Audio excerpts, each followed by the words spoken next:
Hello guys, good morning, good afternoon, good evening. तो आज हम लोग पढ़ेंगे एग्जीक्यूटिव के बारे में। ठीक है, चैप्टर 4 जो है पॉलिटी का।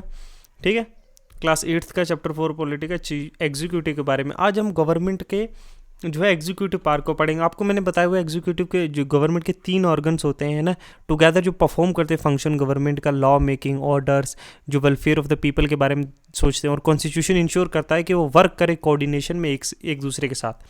ठीक है, एक पार्लियामेंट्री सिस्टम ऑफ गवर्नमेंट में ये 3 टाइप के, एक एग्जीक्यूटिव होता है, एक लेजिस्लेचर होता है ना, जो एक दूसरे पे इंटरडिपेंडेंट होते हैं ना, और इंडिपेंडेंट जुडिशरी होती है। ठीक है, ये 3 पार्ट्स होते हैं कि नहीं?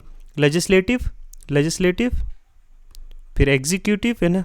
ये एग्जीक्यूटिव जो रिस्पॉन्सिबल होता है लेजिस्लेचर को, ये बात याद रखना। ठीक है, तो ये ऑर्गन्स जो है गवर्नमेंट के वर्क करते हैं। हम इनकी कॉम्पोजिशंस के बारे में आज पढ़ेंगे। ठीक है, कि किस किस तरह का काम करते हैं। पहले देखते हैं व्हाट इज एग्जीक्यूटिव। एग्जीक्यूटिव है क्या है?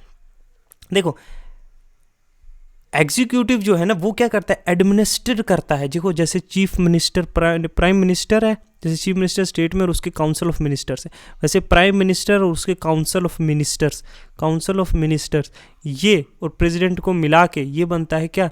Executive part of the government. ठीक है, बाकी पूरी पार्लियामेंट एज ए होल क्या होती है? लेजिस्लेटिव। ठीक है, जुडिशरी क्या होगी? सुप्रीम कोर्ट, हायर कोर्ट, ये जुडिशरी में आ गई। ये 3 पार्ट होते हैं गवर्नमेंट। ये क्या करते हैं? ये एक formal group has a body whose function is the chief administrator और the executive of that organisation. ठीक है, एग्जीक्यूटिव एक बड़ी कंपनी की तरह जैसे भी होती है, जो डे बाई डे जो क्या करते हैं?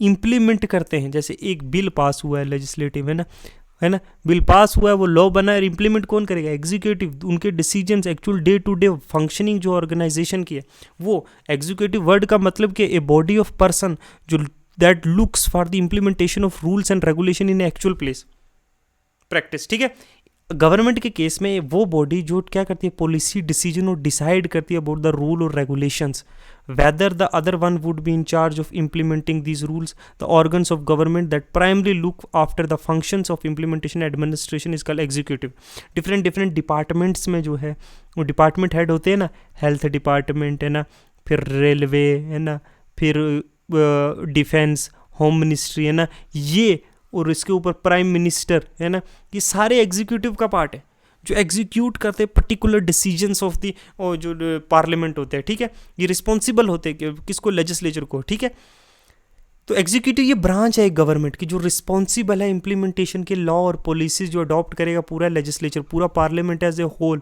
जो ये है लेजिस्लेचर, इसको एग्जीक्यूट करेगा जो ये कौन सा? एग्जीक्यूटिव। ठीक है, और इस पूरे को क्या कहते हैं? लेजिस्लेचर। ठीक है, ये लेजिस्लेचर है, ये एग्जीक्यूटिव है, सॉरी, ये लेजिस्लेचर एज ए होल है, बीच में ये एग्जीक्यूटिव्स है। ठीक है, जो रूलिंग पार्टी है उसके लोग जो हैं एग्जीक्यूटिव में होते हैं। ठीक है, ऑफिशियल डेजिग्नेशन की जो एग्जीक्यूटिव है वो वेरी करती है कंट्री टू कंट्री। कुछ कंट्रीज में प्रेसिडेंट होता है, कहीं काउंसिलर्स होते हैं। ठीक है, हमारे यहाँ जो प्राइम मिनिस्टर्स है और उसके मिनिस्टर्स होते हैं ना, ये एडमिनिस्ट्रेटिव मशीनरीज इसके आगे काम करती है। सिविल सर्वेंट्स जो हैं, जो इनका रूल्स एंड रेगुलेशंस बनाते हैं ना, head of the government and their ministers settled with overall responsibility of government policy. जितनी भी गवर्नमेंट की पॉलिसीज है टुगेदर, इनको पॉलिटिकल एग्जीक्यूटिव भी कहते हैं। ये रिस्पॉन्सिबल हैं डे टू डे एडमिनिस्ट्रेशन के लिए, परमानेंट एग्जीक्यूटिव्स हैं ये। ठीक है, तो एग्जीक्यूटिव ये है। अब देखो what are the different types of executive. देखो, एग्जीक्यूटिव भी डिफरेंट टाइप्स के होते हैं ना, हर कंट्री में अलग अलग होते हैं। देखो, you may heard of about president of USA या क्वीन ऑफ इंग्लैंड, है ना, तो but the power and function of president of USA very different from the power of president of India. India के प्रेसिडेंट की और USA के president की powers जो हैं वो दोनों की डिफरेंट है। कैसे? सिमिलरली जो पावर है, जो क्वीन की पावर है इंग्लैंड की, वो डिफरेंट पावर्स हैं जो किंग है भूटान का, है ना। बोथ इंडिया में और फ्रांस में क्या है? प्राइम मिनिस्टर टाइप की गवर्नमेंट है, लेकिन उनके रोल्स जो हैं डिफरेंट है एक दूसरे से। कैसे हम समझते हैं? To answer this question we will briefly outline the nature of executive exist in some of the other country. जैसे हम यूएसए की बात कर रहे हैं, यूएसए में जो है ना प्रेसिडेंशियल सिस्टम है ऑफ गवर्नमेंट है, वहाँ प्राइम मिनिस्टर होता है, वहाँ प्रेसिडेंट होता है। ठीक, खाली, है ना, प्रेसिडेंट और वाइस प्रेसिडेंट होते हैं। ठीक है, उनकी एग्जीक्यूटिव पावर्स जो है ना are in the hands of president के पास सुप्रीम पावर्स होती है वहाँ पे। ठीक है, और कनाडा में पार्लियामेंट्री डेमोक्रेसी है, तो वहाँ पे कॉन्स्टिट्यूशनल मोनार्क है, क्वीन एलिजाबेथ, है ना, ये कॉन्स्टिट्यूशनल मोनार्क है। ठीक है, कनाडा में मोनार्क, जैसे हमारे यहाँ कॉन्स्टिट्यूशनल नहीं, हमारे यहाँ रिपब्लिक है ना, तो हमारे यहाँ प्रेसिडेंट है ऊपर, सबसे ऊपर। ठीक है, उसके सिग्नेचर लगेंगे तभी जो है कोई बिल पास होगा। ठीक है, वहीं जो फ्रांस में जो है बोथ प्रेसिडेंट और प्राइम मिनिस्टर जो है पार्ट ऑफ एक सेमी प्रेसिडेंशियल सिस्टम का पार्ट है। जो प्रेसिडेंट अपॉइंट्स करता है प्राइम मिनिस्टर को as well as minister, but can not dismiss them as they are responsible to the parliament. तो फ्रांस में क्या है कि प्रेसिडेंट अपॉइंट करता है प्राइम मिनिस्टर को, लेकिन वो उन्हें डिसमिस नहीं कर सकता उनके मिनिस्टर को और प्राइम मिनिस्टर को, क्योंकि वो रिस्पॉन्सिबल है किसको, लेजिस्लेचर को। ठीक है। जापान में पार्लियामेंट्री सिस्टम ऑफ गवर्नमेंट है ना, और with the emperor as is head. Emperor head है यहाँ पे, हमारे यहाँ हेड कौन है, प्रेसिडेंट है, वहाँ एम्परर है और हेड ऑफ द स्टेट, और प्राइम मिनिस्टर जो है वो हेड ऑफ द गवर्नमेंट है। इटली में पार्लियामेंट्री सिस्टम है, वहाँ प्रेसिडेंट जो है फॉर्मल हेड है स्टेट और प्राइम मिनिस्टर जो है गवर्नमेंट का हेड है। रशिया में सेमी प्रेसिडेंशियल सिस्टम है, जहाँ पे president head of the state है और prime minister who is appointed, who appoints the prime minister, कौन अपॉइंट करता है प्रेसिडेंट प्राइम मिनिस्टर को head of the government, is the head of the government. Germany में जो पार्लियामेंट्री सिस्टम है वहाँ पे in which president is the ceremonial head है ना, head of the state, and the chancellor is the head of the government. वहाँ chancellor है prime minister की जगह। ठीक है। देखो प्रेसिडेंट सिस्टम में ना the head of the state as well the head of the government. जैसे प्रेसिडेंशियल सिस्टम है जहाँ पे क्या यूएसए में है ना, वहाँ पे क्या है कि हेड ऑफ द स्टेट भी प्रेसिडेंट है और हेड ऑफ द गवर्नमेंट भी प्रेसिडेंट है। इस सिस्टम में जो है ना ऑफिस जो प्रेसिडेंट का बहुत पावरफुल होता है यूएसए की तरह। ठीक है। But in theory and practice countries में such a system include United State, Brazil, most nations in Latin America में जो है ऐसा मिलता है। देखो टाइप्स ऑफ एग्जीक्यूटिव पढ़ते हैं। देखो system based on principle of collective leadership, और यहाँ system based on individual leadership president में, और पार्लियामेंट्री सिस्टम में कलेक्टिव रिस्पॉन्सिबिलिटी होती है। सोचो कि अगर गवर्नमेंट जो है, गवर्नमेंट के जितने भी काउंसिल ऑफ मिनिस्टर हैं, होम मिनिस्टर, डिफेंस मिनिस्टर, जितने भी हैं, और के ऊपर क्या है प्राइम मिनिस्टर, ये कलेक्टिवली रिस्पॉन्सिबल हैं लेजिस्लेटिव को। ठीक है। यहाँ पे प्रेसिडेंट जो है हेड ऑफ द स्टेट है, इंडिविजुअल लीडरशिप है, he is also the head of the government भी है। तो प्रेसिडेंट यूजुअली जो है डायरेक्टली इलेक्ट किया जाता है पीपल्स के द्वारा। जैसे यूएस इलेक्शन अभी होगा, इस साल हुआ है, आज हुआ है या कल हुआ है, तो उसमें जो है डायरेक्टली लोग उसको कर रहे हैं। वो अकाउंटेबल लेजिस्लेचर को नहीं है, he is not accountable to the legislature. यही प्राइम, यहाँ पे पार्लियामेंट्री सिस्टम में प्राइम मिनिस्टर जो है हेड ऑफ द गवर्नमेंट होता है। ठीक है। और ही वो लीडर होता है एक मेजोरिटी पार्टी का, जो लेजिस्लेचर में मेजोरिटी पार्टी होती है, जो पार्लियामेंट में सबसे ज़्यादा जिसके पास एमपीज हैं ना, मेंबर ऑफ पार्लियामेंट है ना, वो बनता है प्राइम मिनिस्टर। ठीक है। वो अकाउंटेबल होता है लेजिस्लेचर, क्योंकि वो यहीं से बन के आया, वो लेजिस्लेचर को अकाउंटेबल होता है, इसीलिए जो है वो हेड ऑफ द स्टेट होता है ना। ठीक है। उसके ऊपर होता है या तो मोनार्क होगा, जैसे ब्रिटिश में है ना, ब्रिटेन में है ना, मतलब यूनाइटेड किंगडम में, इंग्लैंड में, या फिर प्राइम प्रेसिडेंट होता है जैसे इंडिया में। ठीक है। प्रेसिडेंट जो है पार्लियामेंट्री रिपब्लिक में होता है, और मोनार्क जो है कॉन्स्टिट्यूशनल मोनार्क होता है। दोनों की यहाँ नॉमिनल पावर है, ये सेरेमोनियल एग्जीक्यूटिव्स है। ठीक है। अब एक सेमी प्रेसिडेंशियल सिस्टम होता है, जहाँ प्रेसिडेंट जो है हेड ऑफ द स्टेट है और प्राइम मिनिस्टर जो है हेड ऑफ द गवर्नमेंट। यहाँ प्राइम मिनिस्टर और काउंसिल ऑफ मिनिस्टर जो है ये भी रिस्पॉन्सिबल होते हैं लेजिस्लेचर को। ठीक है। इस टाइप की जो है गवर्नमेंट्स जो ऑल ओवर द कंट्री पाई जाती हैं। ठीक है। ओके। सेमी प्रेसिडेंशियल और एग्जीक्यूटिव जैसे श्रीलंका में ये देखो, जितने भी पार्लियामेंट्री सिस्टम है ना, वहाँ जो है पार्लियामेंट्री सिस्टम में ज़्यादातर प्राइम मिनिस्टर जो है हेड ऑफ द गवर्नमेंट होता है। जितने भी और मोस्ट पार्लियामेंट्री सिस्टम में हैव ए प्रेसिडेंट और a monarch who is nominal head, और एक मोनार्क या फिर प्रेसिडेंट जो है एक नॉमिनल हेड भी होता है ज़्यादातर, किसमें, जो पार्लियामेंट्री सिस्टम ऑफ गवर्नमेंट होता है। ठीक है। बहुत सारी कंट्रीज हैं इंडिया में जहाँ पे कहीं पे सेमी भी होता है, जो मैंने आपको समझाया, एक हेड ऑफ द स्टेट होगा, एक हेड ऑफ द गवर्नमेंट होगा। ठीक है। अब पार्लियामेंट एग्जीक्यूटिव जो है इंडिया में, इंडिया का देखो कॉन्स्टिट्यूशन जो है वो क्या है, रिटन कॉन्स्टिट्यूशन है। India already experienced running the parliament system. 1919 और 1935 के एक्ट में हमने पार्लियामेंट सिस्टम के बारे में जो है ऑलरेडी हम इसके साथ फैमिलियर थे। तो कॉन्स्टिट्यूशनल मेकर्स ने क्या सोचा कि ये जो है लोग ऑलरेडी इस सिस्टम से अवेयर हैं, तो इसीलिए हम लोगों को पार्लियामेंट्री सिस्टम जो है अपनाना चाहिए, क्योंकि यहाँ पे जो है एक नॉमिनल हेड होगा प्रेसिडेंट, जैसे जो है पार्लियामेंट्री एग्जीक्यूटिव में, और प्रेसिडेंशियल फॉर्म ऑफ गवर्नमेंट में ना, other presidential form of government. तो इससे क्या होगा कि जो एग्जीक्यूटिव है वो रिस्पॉन्सिबल है कहाँ, किसको, लेजिस्लेचर को, है ना। तो इससे क्या होगा कि एक्सेसिव पावर जो है एग्जीक्यूटिव को नहीं होगी, चेक्स एंड बैलेंसेस होंगे, है ना। तो लेजिस्लेचर जो है क्या कर सके, ताकि क्रिटिसाइज कर सके इनको, है ना, इनको अकाउंटेबल ठहरा सके, है ना, इनको एक्सेसिव पावर नहीं होगी। वहाँ प्रेसिडेंशियल फॉर्म ऑफ गवर्नमेंट जैसे यूएसए में है ना, वो अपने एग्जीक्यूटिव खुद बाहर से चुन के लाता है। यहाँ एग्जीक्यूटिव जो बने हैं ना पार्लियामेंट्री सिस्टम में, है ना, हमारे इंडिया में, वो खुद लोगों के द्वारा चुने गए हैं। तो वो ज़्यादा अकाउंटेबिलिटी होती है लोगों की। वहीं प्रेसिडेंशियल फॉर्म में जो है प्रेसिडेंट को चुना जाता है और वो अपने एग्जीक्यूटिव खुद अपनी मर्जी से ऑल ओवर द कंट्री से चुन के अपने साथ रखता है अपनी मर्जी से। लेकिन वहीं prime minister type of government में जो है वो नहीं होता है। ये एक इनफ सेफ गार्ड प्रोवाइड करता है, क्योंकि जो काउंसिल ऑफ मिनिस्टर्स होंगे, जो प्राइम मिनिस्टर होगा, उनको भी फेयर होगा कि अगर हम कंट्री के लिए सही से काम नहीं करेंगे, है ना, अगर हम जो है जो क्रिटिसिज्म लेजिस्लेचर में होगा उसका सही से हम लोग जवाब नहीं देंगे, अगर हम उसकी अकाउंटेबिलिटी नहीं देंगे, तो लोगों को ये बात पता चलेगी, वो अगली बार हमें वोट नहीं देंगे। तो इट इज़, ये क्या है, एक रिस्पॉन्सिबल गवर्नमेंट की तरफ इशारा करता है। ठीक है, समझे कि नहीं समझे? तो काउंसिल ऑफ मिनिस्टर्स की हेल्प से, ठीक है, स्टेट लेवल पे भी जो है एग्जीक्यूटिव होता है, जहां गवर्नर का अपॉइंटमेंट किया जाता है चीफ मिनिस्टर और काउंसिल ऑफ मिनिस्टर्स के साथ, ताकि जो है सेंटर का कुछ ना कुछ इन्फ्लुएंस जो है स्टेट्स पे रहे। ठीक है, इसके लिए इन्होंने एक गवर्नर का अपॉइंट किया हुआ है, ये 1935 के एक्ट में भी था। ठीक है, ये बात याद रखना। ठीक है, ज़्यादातर इलेक्शन जो है, जो प्रेसिडेंट है वो इलेक्ट किया जाता है 5 ईयर्स के बाद, है ना। किसके, मैंने आपको बताया था, proportional representation by single transferable vote के जरूर। आगे हम जब और पढ़ेंगे डिटेल में तो इसको करेंगे। ठीक है, स्टेट्स में जो है एमएलएज अपॉइंट होते हैं, और पार्लियामेंट में MPs, member of parliament, MPs member of parliament. ये मेंबर ऑफ पार्लियामेंट जिसके मेजोरिटी में होंगे पार्लियामेंट में, वो जो है एग्जीक्यूटिव का पार्ट बन जाएगा, वो एग्जीक्यूटिव जो है अपनी सरकार बना लेंगे। जो माइनॉरिटी में होंगे वो अपोजिशन बनाएगा। ठीक है, तो अपोजिशन का कंसेप्ट जो है अलाइव रहता है पार्लियामेंट्री सिस्टम में।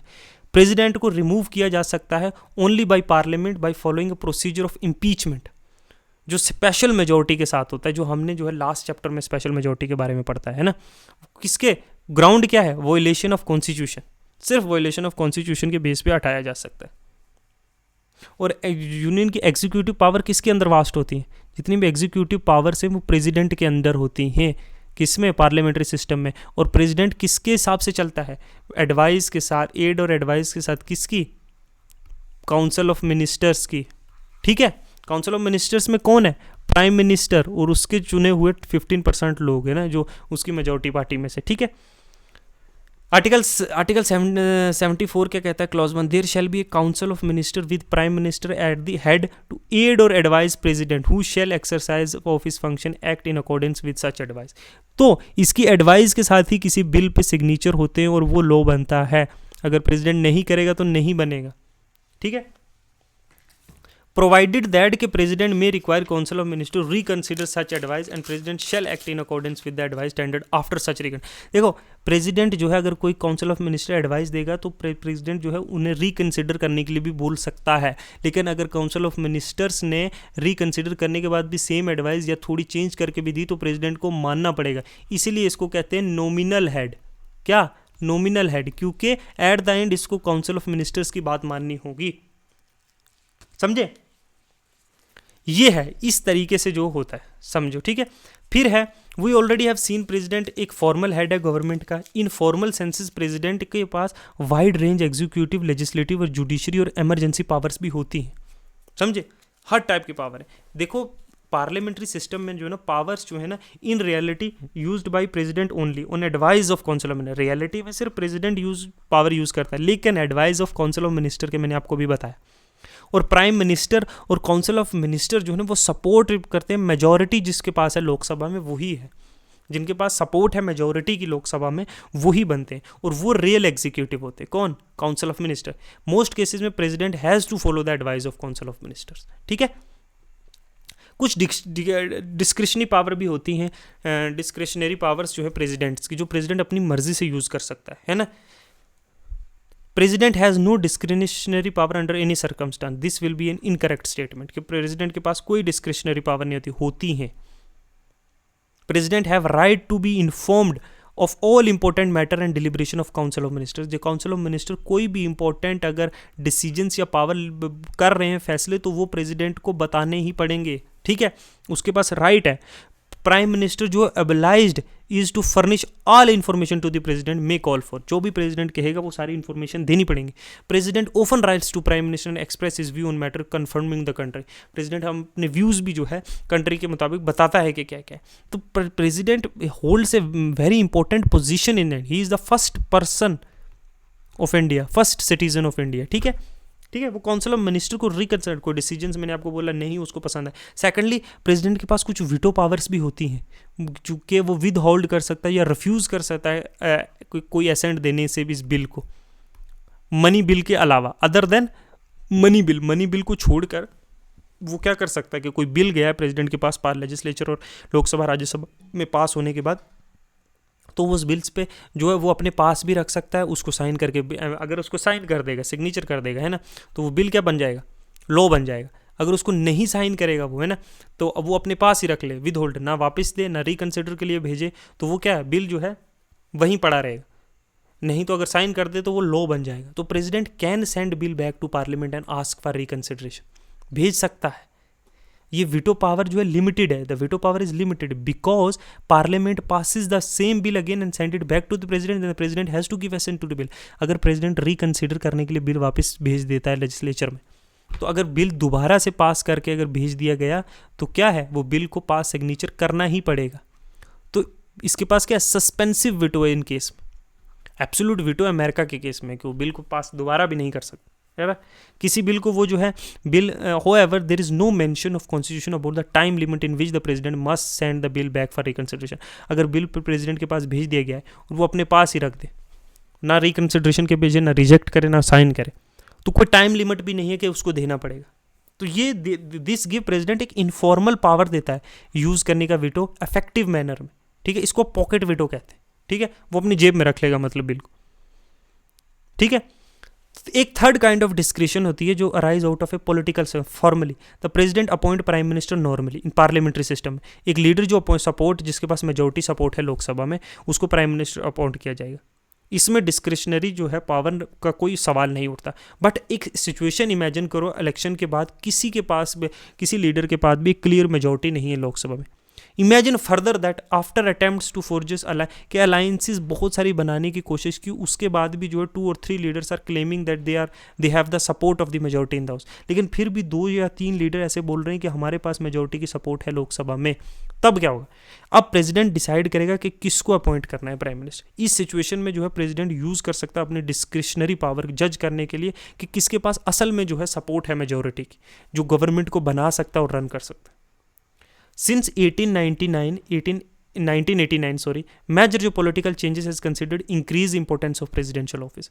4 parliamentary elections जो 89 से 1980, कोई भी सिंगल पार्टी जो है वो मोहम्मद में नहीं, और कोलेशन की वजह से हमने मेजोरिटी बनाई। कोलेशन तब होता है कि जब मल्टीपल पार्टीज मिलकर जो है एक सरकार बनाती है, ठीक है। ये सिचुएशन डिमांड करती है किसकी? प्रेसिडेंट की intervention in order to constitute government, ठीक है।